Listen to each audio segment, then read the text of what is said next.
আসসালামু আলাইকুম। আজকে আবারও আপনাদের সাথে চলে আসলাম ঈদের শপিং ব্লগ নিয়ে। তো চলুন দেখি আমি কি কিনলাম।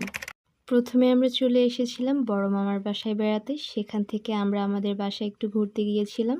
সেখান থেকে আমরা বাবাই আর মামুনির সাথে সময় কাটিয়ে চলে আসলাম। তো প্রথমে আমার আপু ক্যাশ আউট করে টাকা কাউন্ট করে নিচ্ছিল। এরপরে বেশ কয়েকজন মানুষের সাথে ফাইট করতে করতে আমরা শপিং মলের ভিতরে চলে আসলাম। প্রথমে আমার জন্য আপু বেশ কয়েকটা থ্রি পিস দেখে কাঠালি কালারের থ্রি পিসটা আমায় ঈদের গিফট করলো। এরপরে এই ব্লু থ্রি পিসটা আম্মু আপুকে গিফট করলো, আর পিঙ্ক থ্রি পিসটা আম্মুকে আপু গিফট করলো। দেন আপুর দুইটা ভাগ্নির জন্য দুইটা ড্রেস নিয়ে নিল আপু। আর আপুর শাশুড়ির অলওয়েজ পরার জন্য প্রিন্টের কাপড় নিল, আর আম্মুর সাথে তার জন্য প্রিন্টের কাপড় নিল।